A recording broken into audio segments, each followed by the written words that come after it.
Good morning, everyone. Good morning. I now call to order the March 2024 State Board of Education Committee of the Whole meeting to order. And I'd like to start off by recognizing the guests that have joined us today. And for those of you that are following along in the virtual world, we have a lot of guests today. And we have a lot of very special guests, and they'll be introduced in just a minute. But I know that Tina Ingberg from Decoding Dyslexia is here. Good morning, Tina. Robert Aycock from Page. Matthew Smith from the Georgia Partnership for Excellence in Education. Annie Ginsterblum from the Georgia Department of Georgia Partnership for Excellence in Education. No, she's not here. And then we have some special guests from Morgan County Schools, which is my home district. And I'm very proud to introduce the superintendent of the Morgan County Schools, Dr. Virgil Cole, the principal at Morgan County High School, Dr. Mickey Edwards, and the director of accountability and assessment at Morgan County Schools, Dr. Chip Meyer. My very special guest this morning, and I'll get to her and her students in just a minute when we get to the inspiration. But as all of you know, one of the wonderful changes that we've had for the last few years here on the state board is that we've had the opportunity to have the state teacher of the year represent the profession as an ex officio member of the State Board of Education. And Christy Todd, as you know, has filled that role in an exemplary way, and all of you know that she is one of the 4 national finalists for the National Teacher of the Year.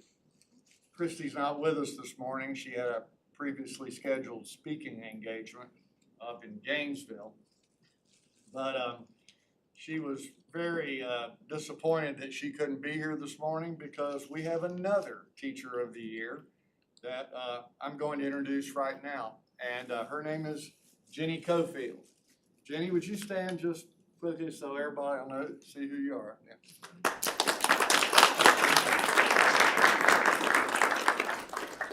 Jenny is the Morgan County System Teacher of the Year. She obviously is also the Morgan County High School Teacher of the Year. And I reached out to Virgil back at the beginning of this calendar year to see if they could come and deliver an inspiration, and they chose Jenny. At the time, Jenny was the System Teacher of the Year. Since the invitation was accepted, Jenny has been named as one of the 10 finalists for State Teacher of the Year. So I know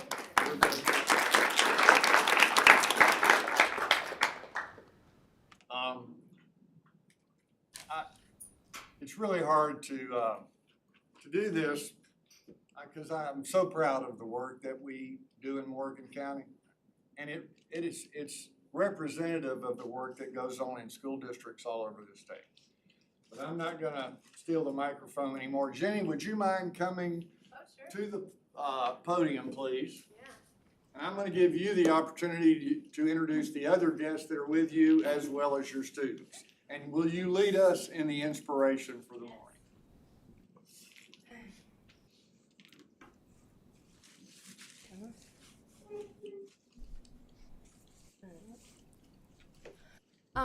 Surat Sri Agal. Hola. Hola. Hi.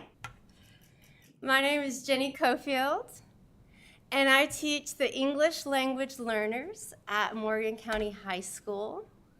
And I've brought several of them here with me today. They are just a pack of wonderful, wonderful students. And I have 2 special seniors up here with me right now who are going to help me share some inspiration. And over the last several years, we have been able to do some amazing, amazing things. I could not be more proud of these kids. But today, I just want to talk about 2 things in particular. First, I want to share with y'all about a bilingual children's book we wrote a couple years ago You all have copies of Bobo in front of you. Bobo is a very, very silly panda bear. The word Bobo in Spanish means silly. Bobo, on his way to school, loses all of his items he needs. He gets a rip in his backpack. The copies are yours to keep. It's a wonderful book that the kids can follow along with. And through this book, it came about where a couple years ago we were actually over at our local primary school because we really like to partner with each other throughout our community. That's very, very important to us. So we went over to the local primary school and we were working with our English language learners over there. And we just gave them a reading interest inventory. And we were looking at the results and we found that there was one question in particular where the same answer kept coming up over and over again. Do you read with your parents at night? The answer was no. And we had read an article just kind of before that said children who are read to at night from ages 0 to 4 on average will be exposed to how many words? 32 million. 32 million. So from ages 0 to 4, kids will be exposed to 32 million words. What's my favorite number?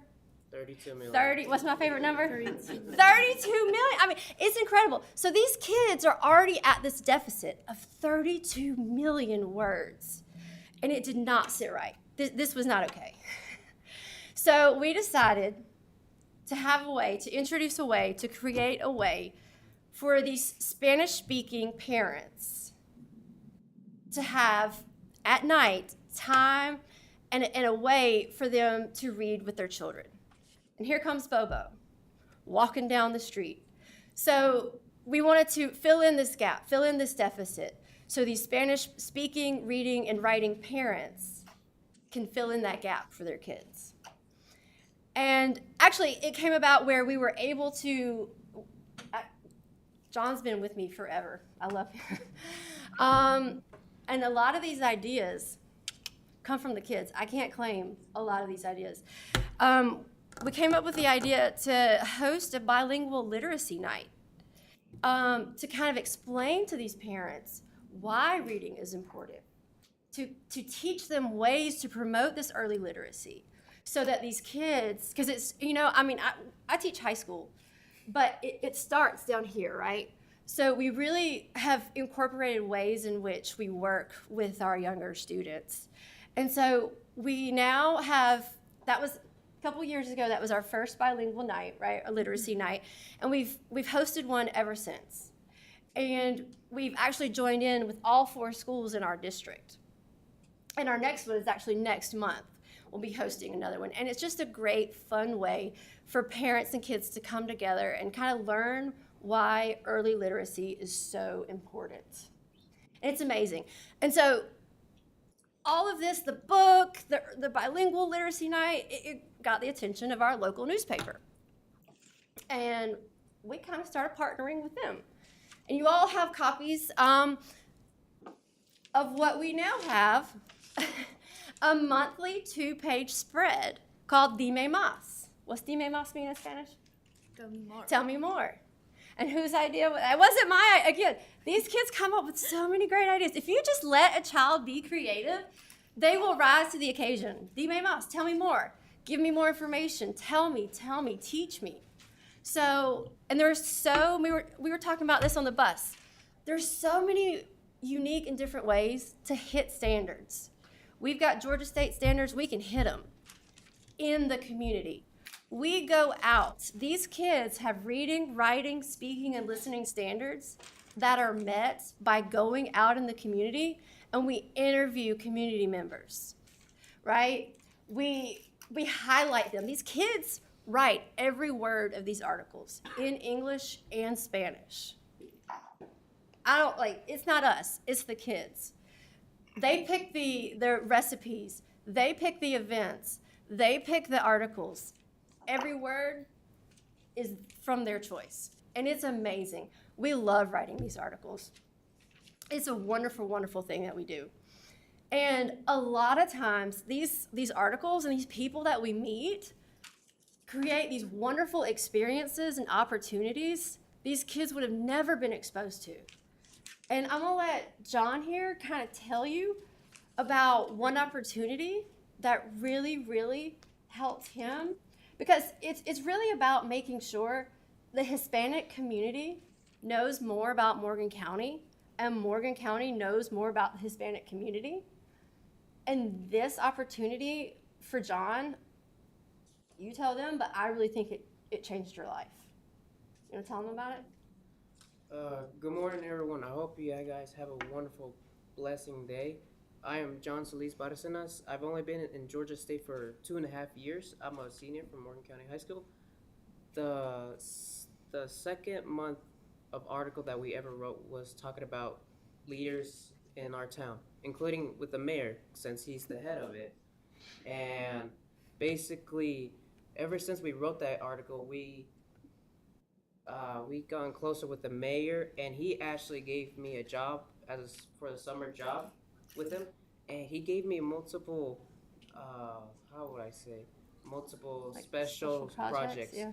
And he took me meetings with him. And then there was one particular meeting that I went with him, is meeting all the mayors across Georgia State. And the one thing that amazed me is mayors have different ideas for their town. And my experience in that was amazed. I really loved that meeting.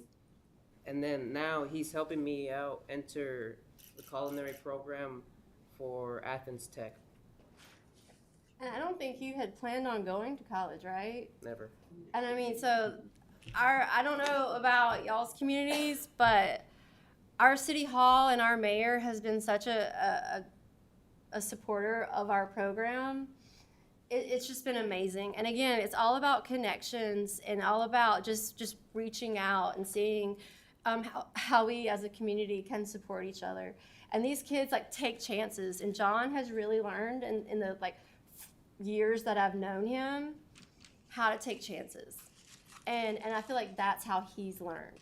That's what he's learned from this class. And I could not be more proud of him as he graduates high school in a few months. And getting back to Bobo, so the success of Bobo has actually led to Bobo Round 2. So this year we decided to, if y'all want to stand up for us, we have some wonderful illustrators here. So Bobo Round 2 is not quite finished. But we do have some mock-ups here. Yes, our storyboards, absolutely. So we have learned so much. These kids have done so much research. And our target audience, we decided, is ages 3 to 5. Because again, we want to hit those kids so they can learn how many words?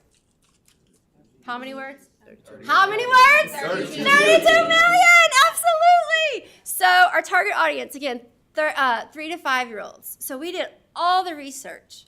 So 3 to 5-year-olds, we know colors. We know how many words per page. We know repetition. We know rhythm. We know rhyme. We know everything about writing a book for 3 to 5-year-olds. We know a seek and find is the best way to engage 3 to 5-year-olds. Better than just flipping through, right? I mean, we got it all. So last time Bobo was on his way to school. Very cute, very fun. But this time around, because we are a class of culture, right, and of customs, where's Bobo going? To Mexico. He's going to Mexico, right? He's going to everyone in our class who's from Mexico. He's going to each one of their hometowns. He's going to, and every student researched exactly where in their hometowns they wanted Bobo to go. Where in my hometown do I want these kids to see? What's most important from my hometown? I mean, it's just amazing what they've done. And our goal here is voice. Our goal here is visibility. This is who we are. This is what's important to me.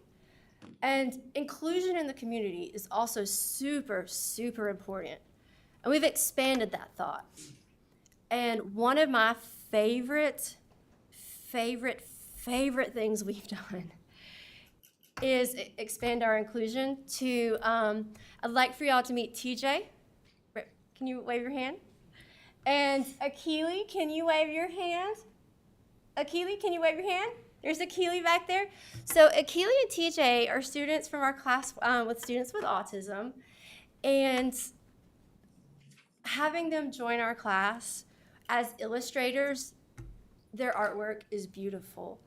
And their teachers, their parents, their other students in their classrooms could not be more proud of them. And to see our students and these students join together and work together in the most unique, wonderful ways possible to illustrate this book is beautiful.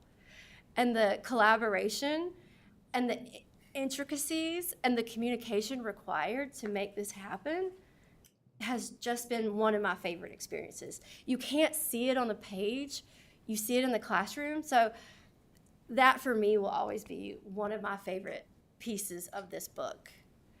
And to show that inclusion, to show this culture, to show these customs in this book is so important. And I'm gonna let Cynthia here kind of tell you about why and how customs and culture is kind of shown every day in our classroom. Hi, good morning, buenos días. Mi nombre es Cintia Guadalupe Montalvo Tirado. I'm from Mexico. I live in Mexico 16 years, and I come the 2 years last. When I come, I don't speak English. I learn here. She helped me in every moment. And for me and my classmates, this classroom is my second home. Here we become like a family, sharing not just lessons, but also our cultures and traditions. For community projects, we learn about helping others and making by promotion, inclusion, and understanding between different cultures. Together, we stand ready to face the future with courage and kindness, knowing we can always rely on each other. I'm really grateful for being in this class and what you be giving me. Realmente aprecio mucho lo que ella me ha enseñado. This is my family, really. This shaped my life. Like, this is a challenge when you move, and she helped me with every is so important. I know so more teachers in Mexico in different states, and I never know one teacher like this. It's really bad for me. Hold on. Wait. Okay, so I mentioned the importance of repetition, how it helps with rhythm and rhyme, right? So I want to leave out with this final note. Whenever you are amazed, and whenever you see something and you just want to go, wow, there's a special word in Spanish you can say. What's that word? Repámpanos. Okay, so if you'll bear with me, next time you're super excited and you want to say wow, please don't. Please say repámpanos. Can we try it? On the count of 3. Ready? 1, 2, 3. ¡Repámpanos! Muchas gracias. Thank you.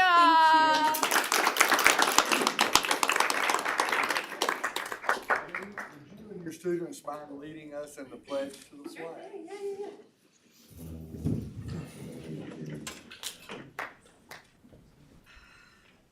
Allegiance to the flag of the United States of America and to the republic for which it stands, one nation, under God, indivisible, with liberty and justice for all.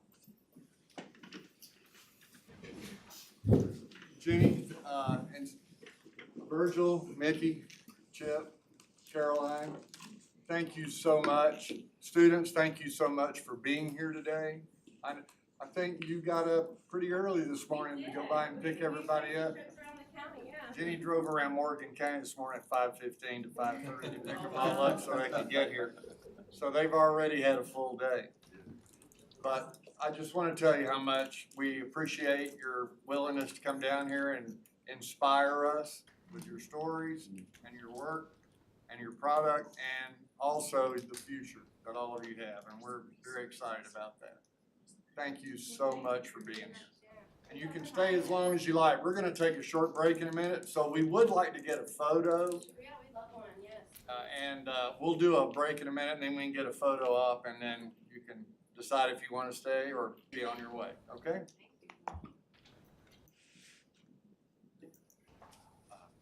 Lisa, would you mind leading us in an opening invocation? Would you mind doing that? That's up to your choice.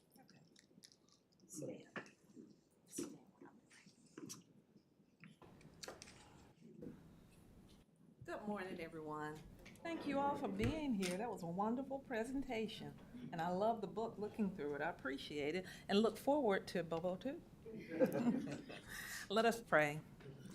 Lord God, we come to you in the name of Jesus. We thank you, Father, for a beautiful day that you've given us. We thank you, Lord, for sound mind, body, and spirit. We ask you, Lord, that the work that we prepare to do this day here at the board, that it may be done for your glory, honor, and praise, and for the uplifting of the children all across this state.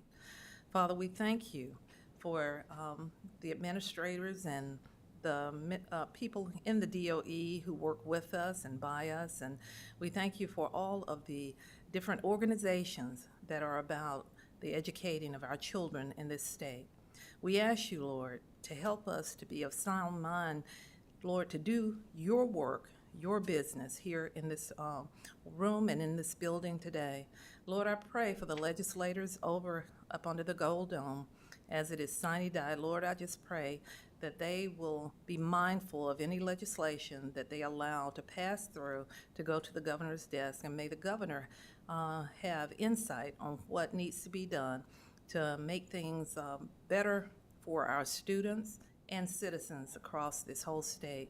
Lord, we love you, we praise you, glorify, magnify, and exalt you in Christ's name. Amen. Amen. Thank you, Lisa. Before we get into our action items and our setting the agenda, there is, I saw a couple of people come in, and I want to make sure that we recognize all of our guests. If those of you that came in after we got started, would you mind standing and just introduce yourself? Hi, I'm Lindy Morgan. I'm Executive Director of the Sandra W. Deal Center. Yes, you are. It's great to have you with us, Dr. Morgan. Good morning, I'm Sherry Lucas Hall. I actually own a small tutoring business called Design to Teach Tutoring, and I used to work for the DeKalb County Schools. Thank you. Thank you for being here. There's one other guest, and I alluded to this yesterday, that's here with us today, and she came back even after I threatened her with, I said, we're going to talk about you tomorrow. I think all of us have been reading Angela Palm's legislative updates for many, many years. And she's been doing this, I won't embarrass her by saying how long, but she's been doing it long enough that I was a principal when I started reading Angela's legislative updates. And Angela has provided everyone with accurate, timely, and in some cases, witty updates with the work that's going on over at the General Assembly. And as today is day 40 across the street at the Capitol, I think it's more than a little ironic that Angela says that this is probably going to be her last board meeting with us. She's going to be retiring at the end of the school year, and she certainly deserves this. They've talked her out of retiring on a couple of occasions, I think, at GSBA. But I had the good fortune to be able to work with Angela at GSBA for several years after I left the superintendency and retired. And I can tell you there's no one that has a better handle on public policy, education public policy in this state than Angela does. And Angela, I just wanted to say, as a friend, as a colleague, as a former coworker, and as an admirer of the work that you did, I just want to say thank you for everything that you have done for public education in this state, for all of us that have worked in it, worked around it, have tried to look out for public education. I think I speak for everybody that we really, really appreciate your tireless commitment to public education, to good governance, and to the children of the state of Georgia. And I just want to say for a minute, thank you so much. And I'm just going to stand and say, I think we owe her.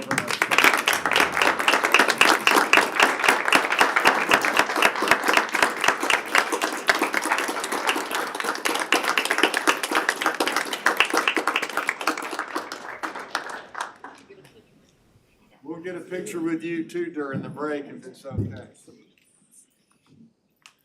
All right. There's no need for a public comment section today, so we'll move right into the committee of the whole. We'll begin building the committee of the whole agenda. As I call on each committee for the report, please indicate which items are recommended to be on the consent agenda and which items, if any, will move forward for a separate vote. First, I'll call on Mr. Nick Ellis, the Vice Chair of the Budget Committee. Mr. Chairman, the Budget Committee would like to present items 1 through 19 to the consent agenda. Items 1 through 19. Mr. Griffin, Rules Committee. Mr. Chairman, the Rules Committee would like to submit all of our items 1 through 4 for the consent agenda. Thank you. Mr. Sweeney, the District Flexibility and Charter Schools Committee. Seems to be a popular agenda strategy today. District Flexibility and Charter Schools Committee would like to advance items 1 through 10 to the consent agenda. Thank you, Mr. Sweeney. And Mr. Donaldson could not be with us this morning, so I'm going to ask Ms. Petty if she'll stand in and please give us the recommendations for the executive session items. I make a recommendation to move the following to the consent agenda: the individual student waivers, the minutes from the February 21, 2024 executive session, the minutes of the February 2024 State Board meeting, the March 2024 personnel report, and the March 2024 legal report, with the exception of 3 legal appeals that are being pulled for a separate vote: 2024-23, 2024-24, and 2024-27.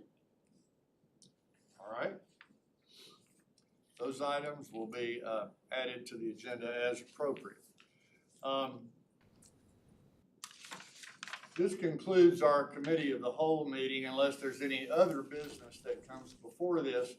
And while we're taking a short recess so that we can print and build the agenda, we'll hear a couple of reports. We'll have a moment for some photo ops with our students and teachers and also with Ms. Palm.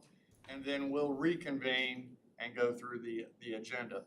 During this recess, we have a report from Paige Pushkin with the Georgia Foundation for Public Education. Also, there will be a brief chair's report where we're going to have Martha Zoller give us kind of a legislative update.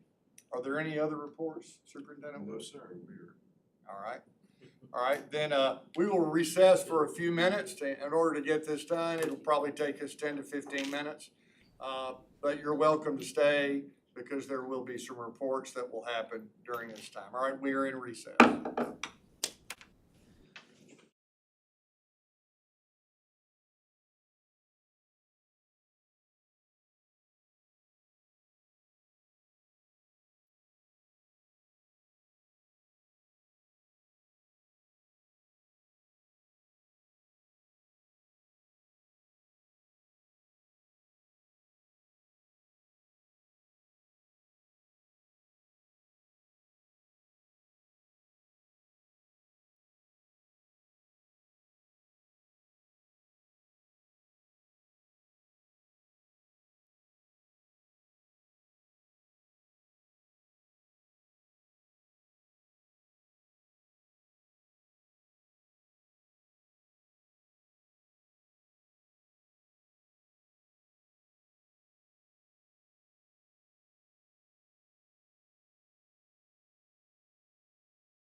podium.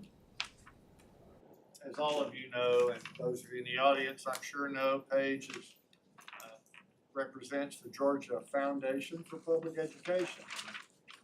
Kenneth, how many board members are on the foundation board? Do we? I know we have two.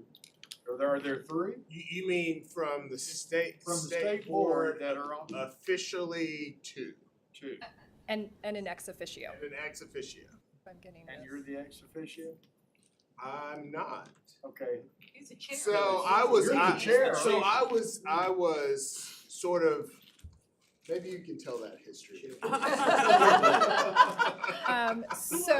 Well, first of all, good morning and welcome. Turn it over to Paige. The budget chair is Leonte, and It's best to turn it over to Paige. Well, good morning and thank you for letting me speak and having me this morning. I'm super excited to talk to you guys. Kenneth came on our board 4 years ago, I think.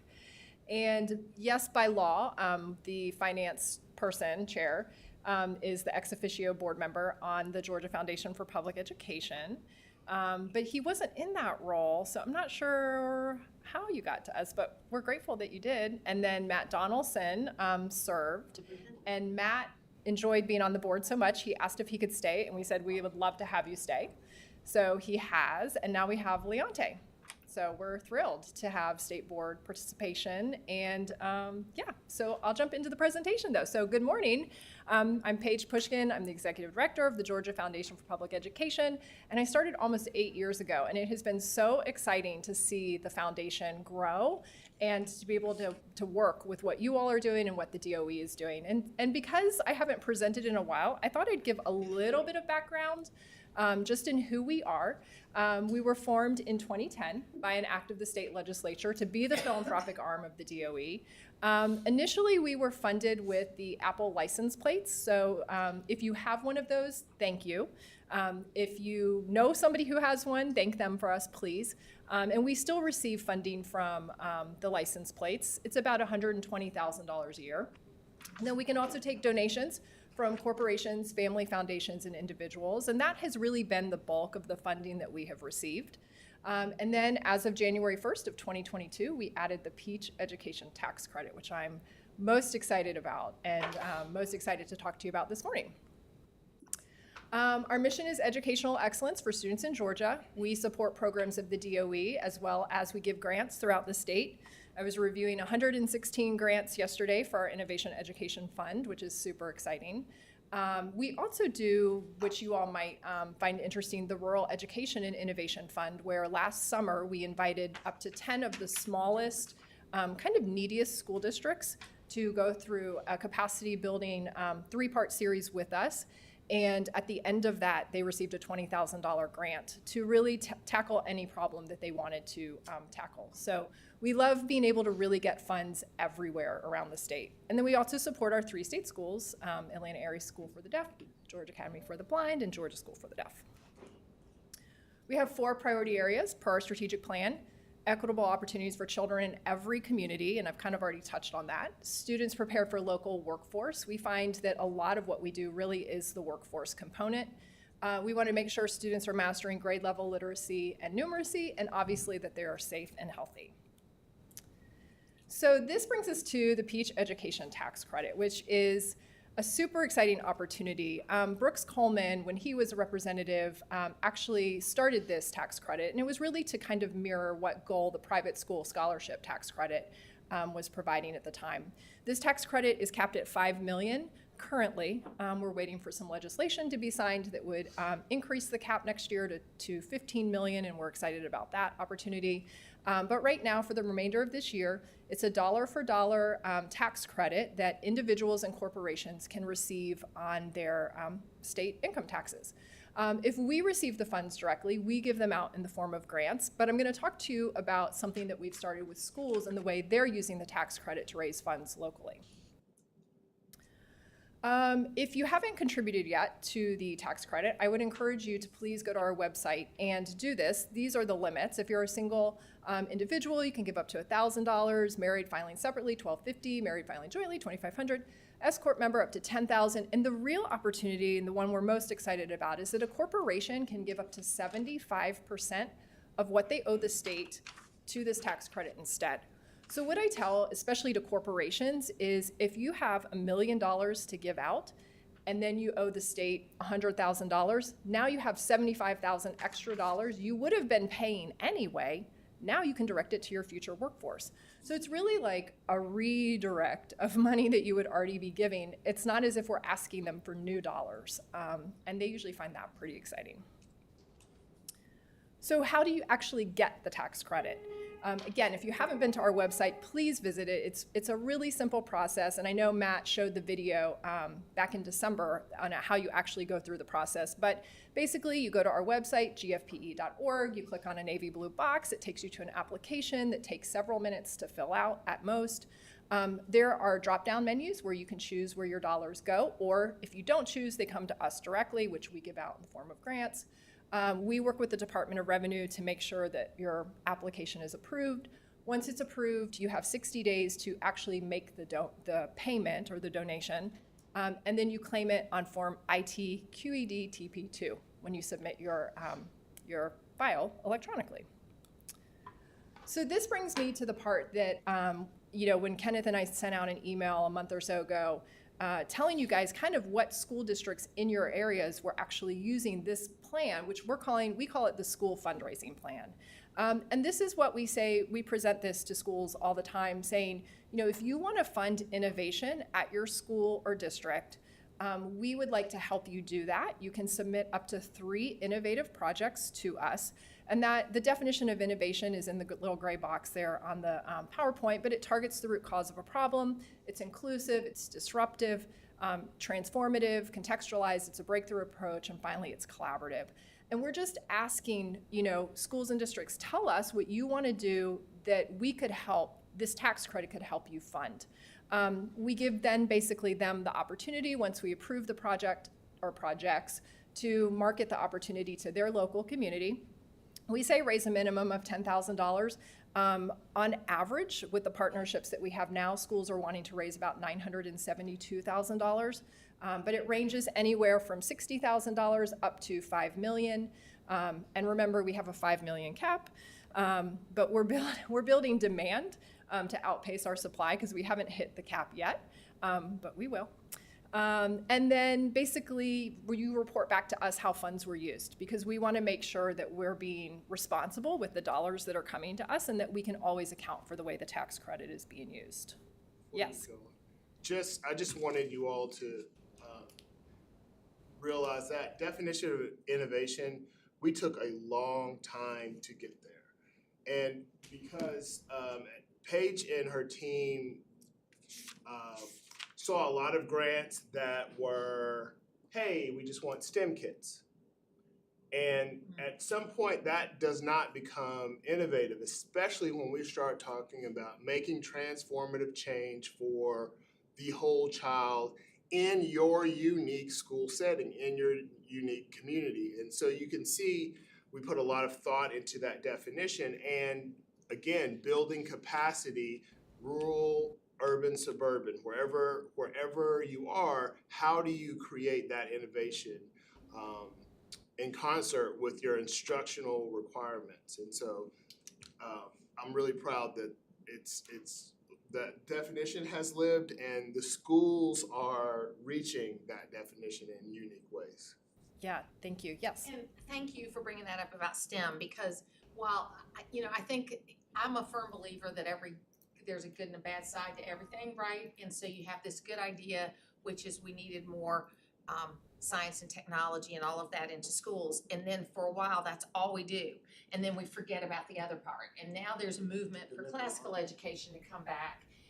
But we really have to do all of it. Mm-hmm. Do you know what I mean? Because it depends on the kid. Mm-hmm.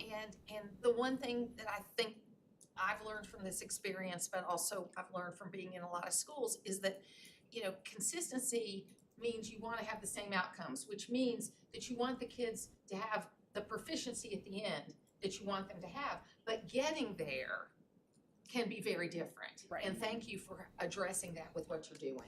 Yeah, and I love to talk about the projects because they're so fun and innovative. To Kenneth's point, one of the ones we funded last year that was really cool was actually, so by law we can fund 501c3s that are partnering with schools as long as they have a letter from the district saying that they're a partner and that the school wants it. Because the last thing I want is for nonprofits telling schools what they need. Schools need to be telling nonprofits what they need.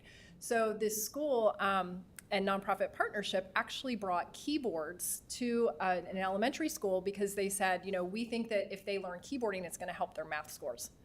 So it was like, okay, this is fantastic. To Martha's point, maybe that's going to help that child or those children with their math scores. Let's see. This was a rural education fund grant 6 years ago when virtual reality headsets were new.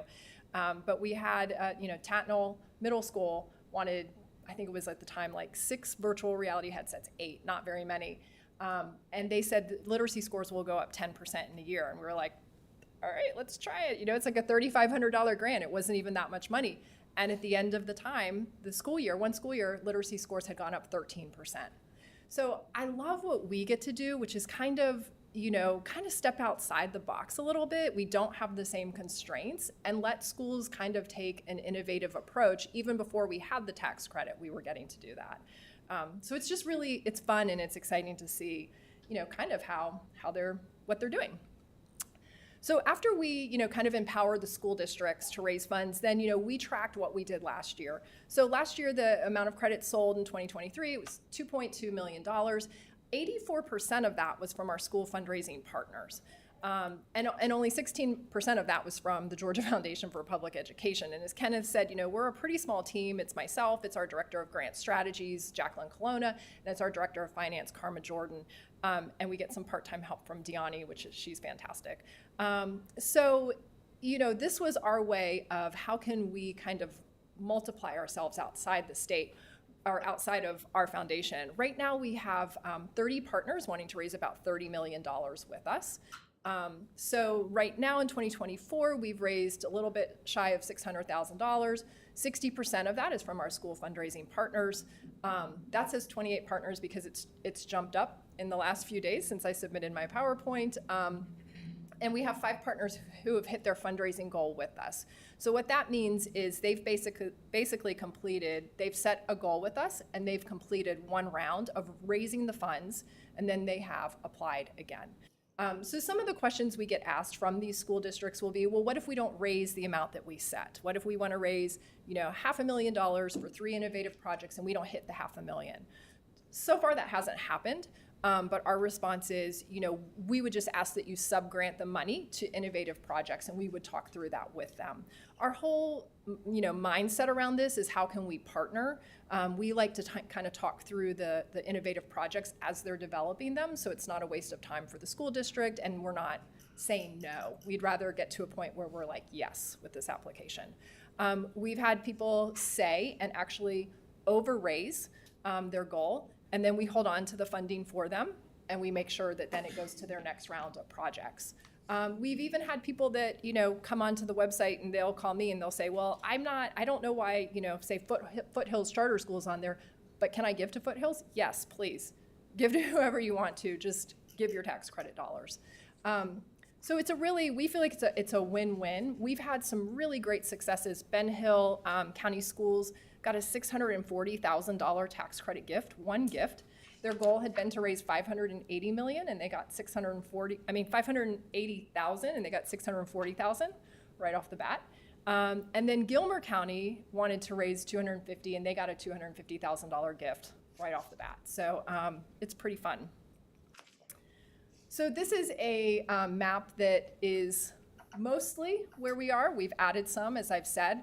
And I can send this out. I know it's a little hard to see on this PowerPoint, but we really are trying to get to all the districts. It kind of is happening organically. We really started with the college and career academies. They were kind of the early adopters for us, and then we've been adding districts. We don't want to do individual schools as much as we want to raise district by district because we don't want that cannibalism if multiple people are trying to go after the same dollars in a county. But that's kind of a show of where we are. And that's just for the tax credit, not Yeah. grantees. It's a different map for. Right, that's just the tax credit. And to give you, kind of an idea of our work as well, when we talk about what we receive in terms of funding, last year the 2.2 million was about a quarter of what we brought in. So we brought in 8.8 million, and then we were giving out grants with the other money, and then we also have the tax credit as a form of income. So anyway, I would love to take any questions you have, and I thank you again, not only for all of what you do, but allowing me to be here this morning. So I have to admit, I haven't gone on and tried to apply for the tax credit for this particular program, but I have done it for like the foster care tax credit and some of the other ones. I found it really cumbersome. Is it a similar process here? Is it cumbersome or is it easy? It's easy. It's easy? Okay, good. We tried to make it as easy as possible because we had heard that. And when Good. the tax credit was actually at GOSA, it was more cumbersome. When it got merged with us, that was one of the things that, one of our goals was to make it as easy as possible. Maybe we should share that with some of the other tax credits around the state. Okay, good. That's great to hear. Thank you. And you can give to as many, tax credits as you have a burden for. So, you can reach your limit with each one. People will say, well, I want to give to Heart and I want to give to Colt. Please keep giving to those. Those are worthwhile tax credits, but you can also give to ours. Perfect. Thank you. You give in the year, also it's important to note, so you need to kind of estimate what you would owe. So you buy the credits in the year you'll use the credits. So you can't buy now for 2023, you can only buy now for 2024. So aside from the tax credit benefit to the person giving the gift or donation, am I correct in that they could also just make a donation in Correct. tax-deductible donation to the foundation? Right, we'll take any form of payment. Yeah, we can take a direct donation, we're a 501c3, so we can give, a letter thanking people for that, and then we can also take tax dollars. So I did Teacher of the Year through Thank you. there, and I did AASD. And then I will also do my tax credit. Yes, ma'am. Go ahead. I just wanted to tell you, thank you for stepping in and stepping up for AASD, because that really helped them, especially with the population in the school of kids being, low income and not being able to provide for this particular function that they're looking at. So thank you for stepping in, doing that. It is our pleasure. I get a lot of questions asked, but I don't get a lot of questions about this. So I want to know how we can help promote this. Would it be great if you came and spoke to some of our districts? And I'm about collaboration, as you know, so I would think it would be, maybe if we could get you down, or Ken, or some of y'all to come and speak about it, because it's so informative. And when you're sitting here thinking about all these opportunities that can come in and be used for kids and used in innovative ways and make literacy and numeracy just first. I'm willing to help do that. Just like, how many districts really are you dealing with right now? Yeah, right now I would say we're dealing with 29. So either college and career academies or actual school districts. We're working in Muskogee, and we're working with, it's Ryan Willoughby. I can't remember, he's at a college and career academy down there, or high school. I could get you his name, but yeah, I'm happy to speak to whomever, whenever.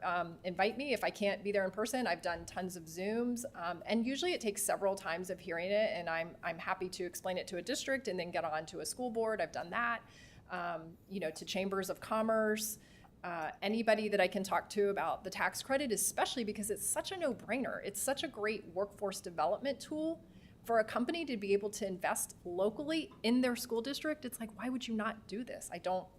People say, what's the downside? I'm like, I don't know the downside. I really. There's no trick. It is investment in local investment. Correct. Chamber is a great way to do a chamber breakfast. Mm-hmm. Okay. Yeah. Reese's are good. Yeah.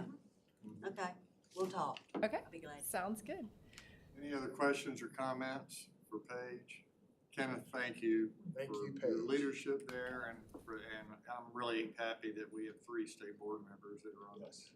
foundation board, and thank you for your leadership as well. And this is a wonderful opportunity for districts. Thank you. Thanks for having me. My pleasure. Thank you for all you do. Thank you. Thank you, Paige. Kenneth, for bringing it to our attention. Yes, thank you for your contributions. Martha, would you give us a legislative update, please? Yes, and I was telling some of you in the meeting that when I print these things out for myself, I always do 18 font because, you know, I'm old. And when I sent it to be printed for you, I didn't intend for y'all all to get 18 font, but you are. So appreciate it. I know, so please use the backside of the paper for scratch paper, so we don't waste it. So it's good. Frank, can you see this? I know, it's great. I do that. It's so funny. I'll be participating on a panel or something like that, and they'll say, what can we do to help you? I said, just get me a copy of the script in 18 font and I'll be happy. So anyway, obviously, the education committees of the House and Senate have said as of Monday that they don't have any more work to do. But we are in sine die, which means there could be other things that happen. So this is an overview. I've given you a pretty good detail on the charter schools bill, the school choice bill, but as you know, it's sine die, things can change. There's really 4 overall themes for education legislation in this particular session. The first one is developing the workforce, and that includes teacher pay raises in high demand areas, that kind of thing. Then focusing on early literacy, the implementing of the bill that was passed last year and the work related to that. Then supporting, and this is I try to use real inclusive language here, supporting traditional education while we are creating new systems, full QBE funding, transportation funding, safety, and a new and narrow voucher program. And then the surrounding schools issues that always seem to come up during the session, which are society flashpoints like social media, et cetera. So obviously, I think the big bill of this year was Senate Bill 233, which passed last year. On one side, did not pass in the House. There were 14 members of the majority that did not vote with it. They were highly encouraged this year to vote for this bill along with a lot of work, and it had all the big hitters supporting it: the governor, the lieutenant governor, the Speaker of the House, the leadership. It really, I believe for most of the session, it was not whether this bill was going to pass, but what it was going to look like when it did pass. So it is called the Georgia Promise Scholarship Act. It's creating a new authority. I think the number one most important thing about this is it has a 10-year sunset. So not that you want it to end or not go well, but it does have a mechanism in here so that as things change throughout the next 10 years, there can be changes that are made. Private schools can be a part of this I'm stumbling around the word voucher because it's really not a voucher in the same way. It is school choice, and the money will not go directly to the parent. It will go into a fund that they can use for particular things, as well as the amount. They talk about the $6,400, but the $6,400 will be tied to whether QBE numbers are being met, whether budgets are in place. And so there's a lot of flexibility that's been built into this bill so that it's not an amount of money that is guaranteed, and then we get in trouble a few years down the road if the economy takes a downturn. The students that are included are parents that are 400% of poverty level and also bottom 25% of schools. Those are the students that are involved and the parents that can be involved within that group. Okay, so it's not every school. It is the bottom 25% of schools. And that's roughly, that 400% is roughly $120,000 a year for a family of 4, but also your student has to be in the lowest 25% of public schools as determined by the Office of Student Achievement. The funds are going to be placed into a Promise Scholarship account and can be used for qualified education expenses with accepted receipts. In 2023, the House also added a yearly required norm reference testing, or statewide assessment of participants. So it looks to me like there are lots of checks and balances within this bill. It is not everything the full school choice people wanted, and for those that did not want school choice, obviously it's not everything they wanted. It's definitely a compromise bill. There was some incorporations of some other bills into it. House Bill 941 provides that public schools can use capital construction dollars for voluntary pre-K programs. That was folded into this bill. It's a big bill, and there's going to be a lot of understanding as far as how to implement it over the next few years. And then, of course, the sunset clause. There's a lot more detail in what I've given you here, and this came out of the House committee working on this. This is what they provided to everybody explaining the bill. So, but again, we're in sine die. Things could change today. I don't think it will, but you know, you never know when you're dealing with that. Then I think the most interesting bill of the legislative, oh, go ahead. Before you move on, I want to we're on the record now.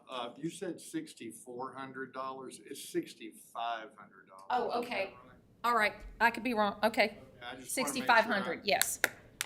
Yeah. Okay. Thank you. Thank you.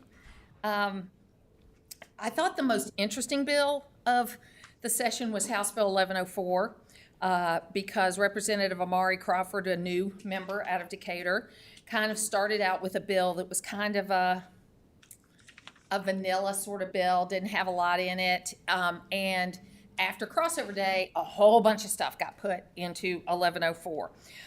It includes part of Senate Bill 532, which was a bill that was introduced by Clint Dixon that would prevent students from being enrolled as sex education programs unless their parents opt out of the program. It also incorporated language from Senate Bill 365 by Senator Greg Dozial from Cumming to notify parents every time their children checks a book out of the library. The bill has several parts to it, but there's a lot about transgender kids competing in sports. So all of that sort of social construct language ended up in this bill 1104. Yes. I thought it was opt-in. It is an opt-in, yes. You said opt-out. Okay. I'm sorry, opt-in. And then finally, the House passed Senate Bill 464 to improve literacy rates for students and provide financial relief to educators to purchase classroom supplies. That is also the bill that has the language relating to screeners. And the big change that happened from what the bill that was originally introduced to what we have is there's about a year-long process here. We would be required, and I believe the language is shall, but again, it's sine die, so it could change, but that you have an MOA by the 15th of May next year, and that we would need to vote on a list, I believe, by June 1st. Now again, this gives us, and I think that's a positive thing, this gives us about a year to make sure that we're where we need to be on the screeners. It also gives the Department of Education the time to develop the free screener and how many that we're going to get to as a total number of screeners. Again, this language, we're in sine die. I know I can't say that enough, but things could change. I don't think it will on this bill. I was told by the Senate leadership and the caucus staff people that they don't expect any changes to come through on this bill today. But again, I have seen stranger things happen, but I do believe everybody's on the same page on this. I got a question about the part of the screener, because I've been watching it. It appeared that there were five screeners, and one of those 5 would be free.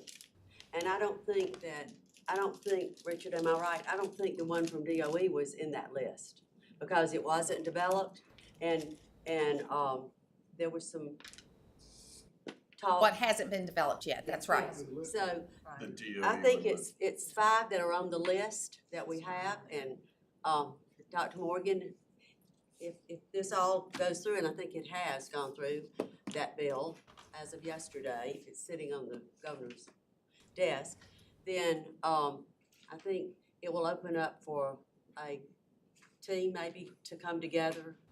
I don't know, I'm kidding. Of course you are. Yeah. The bill says up to 5. Yes. According to my last read, and yes, the Deal Center, we're gonna convene a think tank to really look at this, and it's, as I've been saying to individual members, it's gonna go way beyond the psychometric piece. We wanna consider whether the screener could be used as a universal screener and a dyslexia screener, so we can streamline. We wanna look at cost, we wanna look at the span of grades that it covers, and a number of other variables, and I'm already in contact with a nice list of folks that know much more about this than I do. And we would like to make these selections by December so that schools actually have time to select their choice and to get the teachers trained up. Right, absolutely. And I think the one thing I heard, especially in my meeting that I had this past month, was that, in the case of Beaufort City Schools, for example, they bought a screener about a year ago. They've got everybody trained up on it. They're very concerned that the screener they have does not end up on the list, and then they end up, having made all this training and expense and that kind of thing. So, but I'm very thankful for the extra year, because if you recall when they first, when they had the press conference a couple of weeks ago, their talk was having all this done by like May of this year. And I just don't think that that was possible. And I think that all of us worked very hard to make sure that, hey, we're not opposed to the screeners and we're not opposed to what's going on, but we can't move mountains in 3 months. So we needed more time for that. So then, yes. Did you have a question? No, I was just responding to considerations of screeners and making the time and investment of training your staff.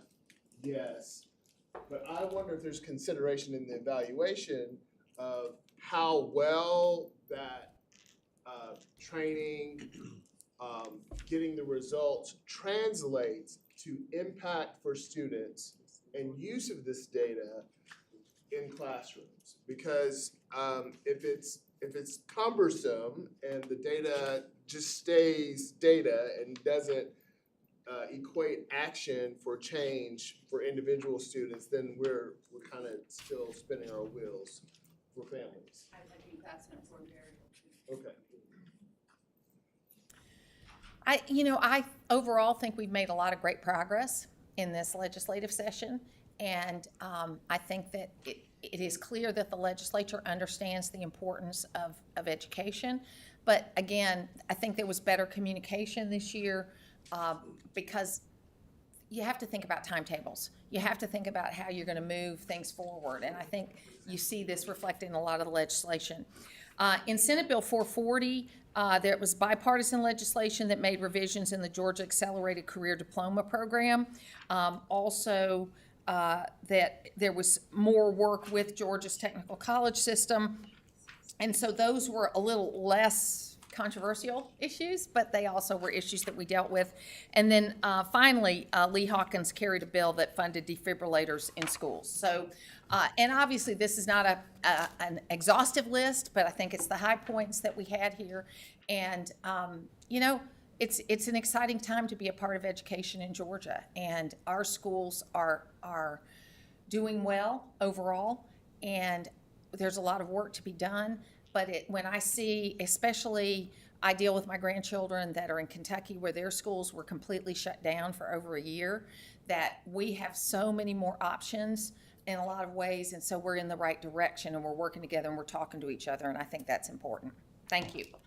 Martha, thank you. Any other questions for Martha before she has a seat? Was anything said to you about Senate Bill 405, which was the completion Special Schools Act? It was the non-traditional schools. I did not see anything about that.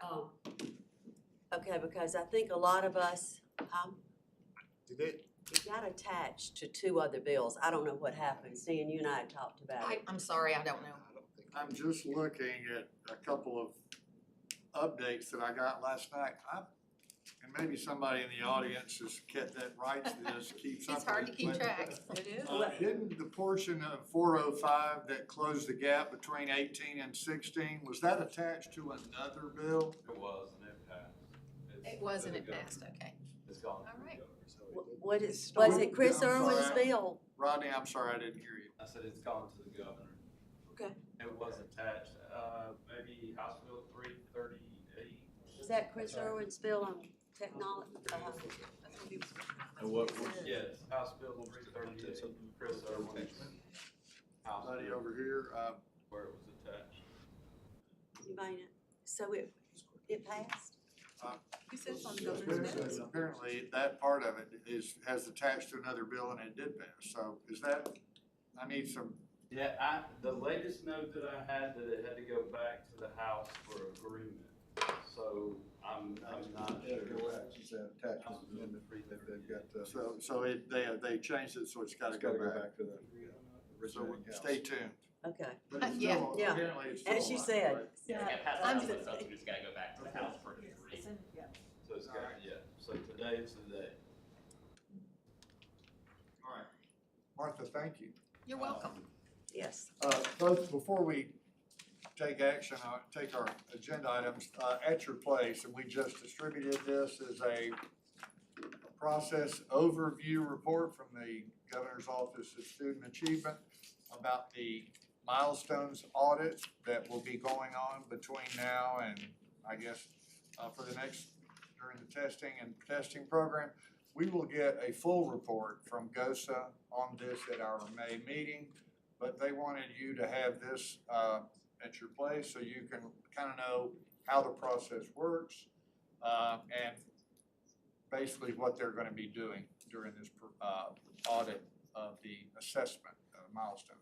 So we'll hear from GOSA in May about the results of the audit. Any questions? All right. Well then, I don't believe you have any other reports, so I'm gonna now convene the regular meeting of the State Board of Education. I hope you've all had a chance to review the agenda. It is now at your place.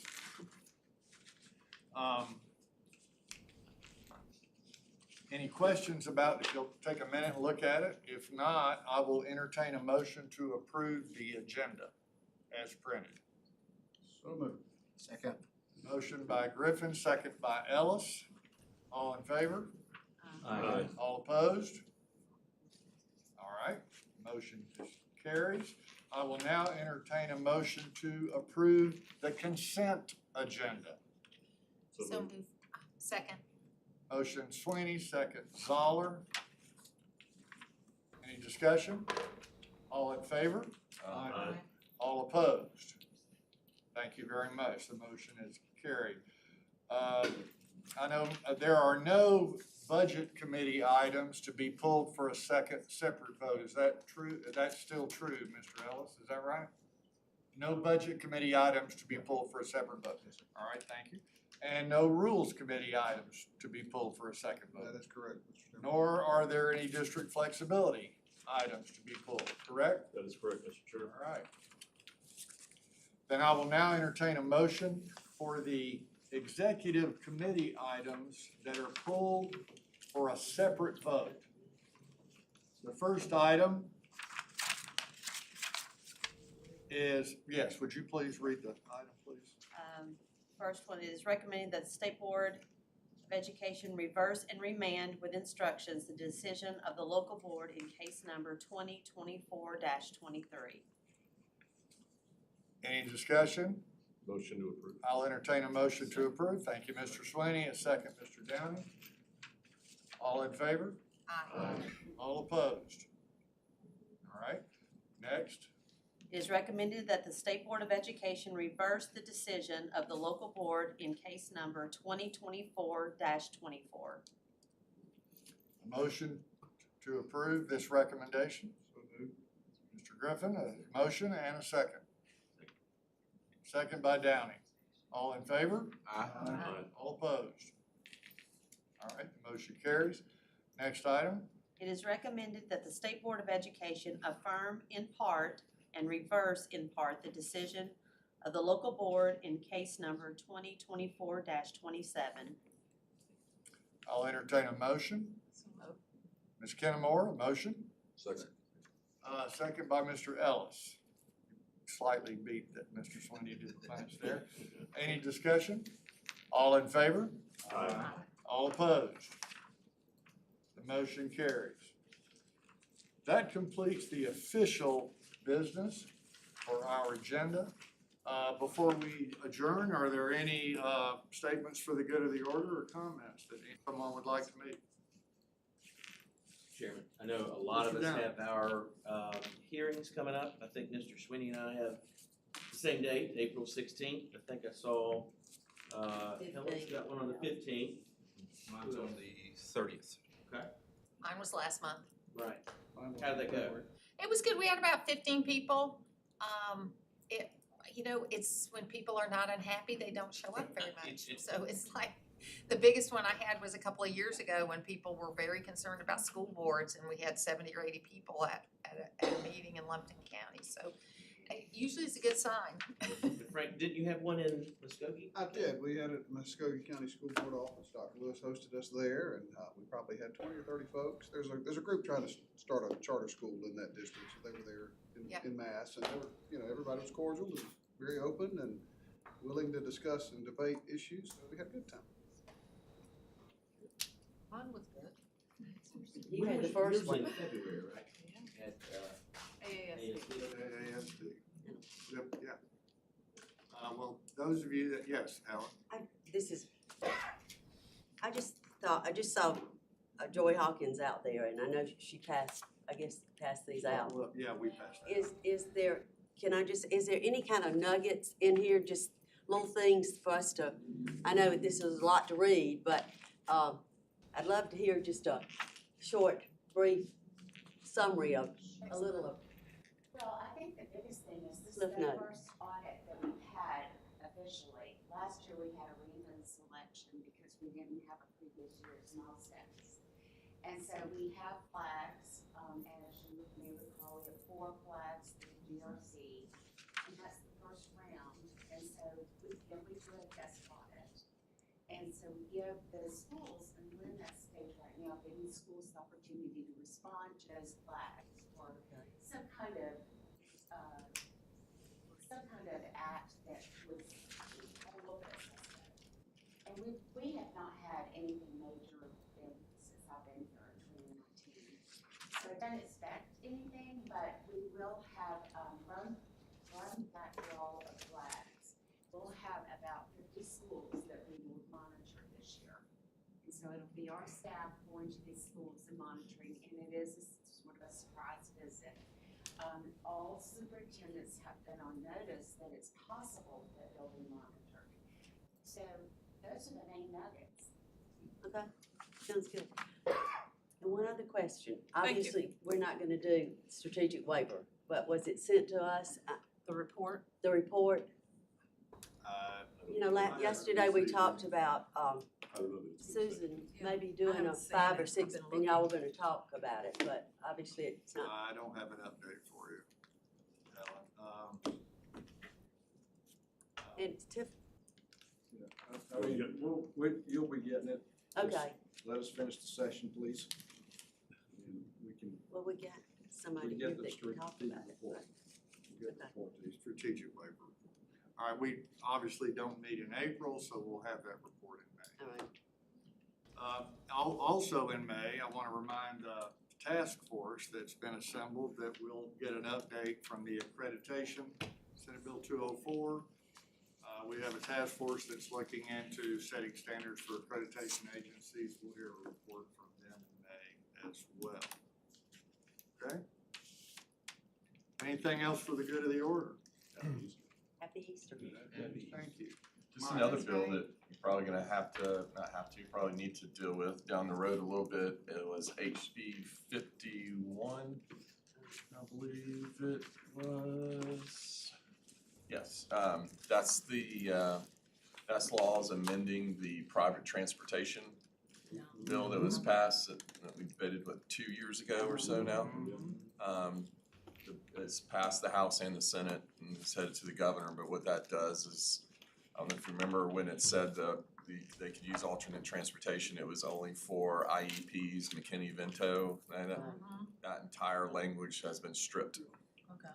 So it opens up alternate transportation for athletic events, for tennis, for all the other, probably think I remember when we were having that, we said, let's pass this and come back and look at this rule, see how it goes. My understanding is it hasn't gone so well that our rules are pretty restrictive and there hasn't been much of any interest from the folks that provide those services in other states because of how restrictive we were. That was the smaller van, right? Yeah, They could- it's vehicles with 8 passengers or more is actually what the law Did you say the says. bill passed? I'm sorry? Did you say it passed? Yes, passed the House and the Senate, so. That's just putting stuff on your radar to start thinking about, so if you want to talk to any of your districts about that. 'Cause that's something else that's coming down, so. That'd That be one, beneficial for state and that schools, one's too. passed without a lot of fanfare. Yeah, no, I mean, it's State schools, I mean, small. some of our other states, I mean, I've kept up with this, are really taking advantage of this. Florida, Texas, Colorado, some of the other states are. The governor signs that, or we would have to do a rule modification? We wouldn't have to, because the bill says, the law still says, per rules set by the State Board of Education. But our rules, the Georgia rules, are so much more restrictive than all the other states. We were pretty restrictive on our rules. I mean, we spent a lot of time debating that. And we were pretty restrictive on our rules and said, let's see how this goes, and if we need to come back, we'll come back. Well, the law is wiping away the narrow window that it had for IEPs and McKinney-Vento, and now it's open for everything, so put that one on your radar. Thank you, Mr. Roy. Any other comments for the good of the order? Yes, Also, ma'am. I attended the Georgia Charter Schools Association Conference. That was in Marietta. It was a really good conference. Got to talk to a lot of the charter schools all across the state, and and next year when they have another conference, would be great. If more people would be there just to hear what's going on in our charter schools all across the state. It was good. All right. I think I saw the most enthusiastic presentation when Superintendent Woods actually was at Alberta's school for the last finalist for the Teacher of the Year. Candace, I believe is her name, and her classroom and her reaction to this was absolutely priceless. I mean, just energy all over the board. The kids basically doing exactly what the teacher did with her response. It was amazing. Do we need to respond to Megan about the luncheon? Yes, if there's a link in that email, so if you just click to RSVP if you'd like to attend. Okay, and then it's gonna be in LaGrange at Great Wolf in May? The gala in May, so you have the registration link for that as well, that will be in LaGrange, on your home territory, and the luncheon will be at the Academy of Medicine at Georgia Tech. Okay, yeah, all right. We'd love to see you there. Yeah, I think there's, what's the April 5th is the response deadline for the 12th, is that right? Yes, but if for any if you won't know, we need to just let them know the number of plates by then, but if it's up in the air for any reason, just let me know and we'll hold a spot for you. All right. Well, if there are no other comments for the go to order, I'll entertain a motion to adjourn. Move. Second. A motion and a second. Any discussion? All in favor? Aye. All opposed? No. We stand adjourned. Happy Easter, everybody.